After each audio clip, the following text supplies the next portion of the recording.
Hello and welcome to another update video about Bitcoin. Yeah, just a quick update, middle of the day update, not much happened. Bitcoin is still stuck in this ascending wedge pattern. I still would like to see the yellow path to be followed, but it's sort of, it's just stuck below resistance and I have no evidence that a top is in place. That's the main problem, yeah.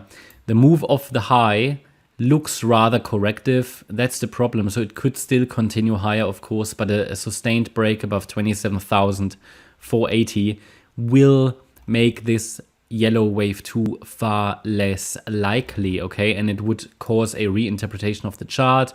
I would then have to look if the white wave count is playing out, but for the white wave count, I need to see 5 waves up. And that means from a setup point of view, yeah, from me at the moment, I prefer the yellow wave count because it's the clearer one. So from a selfish point of view, I'd like to see the break to the downside to happen. However, this will become much less likely above 27,480 in this wave count. And this wave count in yellow will be invalidated above 28,200. So I'm very much watching resistance today. I think a big move is coming. Whichever direction, you know, we don't know how exactly it's going to play out.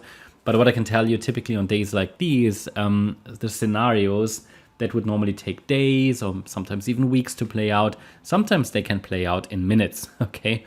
So that's going to be interesting. Yeah, clearer chart or the clearer wave count is the yellow one. I would like this to happen. But of course, I am not making the markets. So what we can do with our analysis is to establish the levels that the price would typically respect and the pivot points. And 27,480, I mean, you can see it. I mean, it's been an absolute key level here. And the price is respecting it, but it just doesn't show the selling pressure that we'd like to see in this area. Now, that can change quickly. Typically on Fed days like these, the markets suddenly all get aligned. So it's going to be interesting. I will run a live stream in a couple of hours nearly. So you will find that on the channel. So make sure that you join if you're interested to find out what the movements are going to be. And at the moment, yeah, below 27,480, the forecast is lower. We have an ascending wedge. These often break to the downside.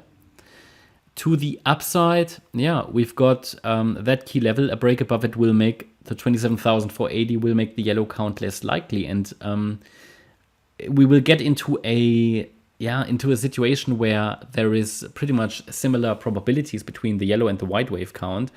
But I will still start to lean towards the white wave count as soon as we start to get a sustained break above 27,480. Yellow count is invalidated anyway with a break above the end of August high.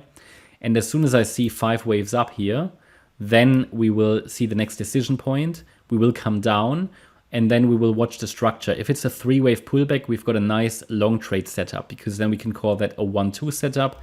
Have to assume that the lasting low has been made here in September and that it will set us up for higher.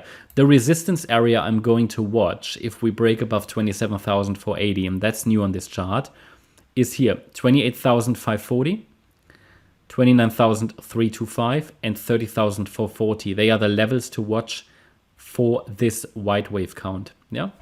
Yeah, not much more to add, so make sure that you join our live stream. Hope you liked the update. If you did, please hit the like button, leave a comment and subscribe. And if you really like the content, then please check out the channel membership. Thanks a lot for watching. Bye-bye.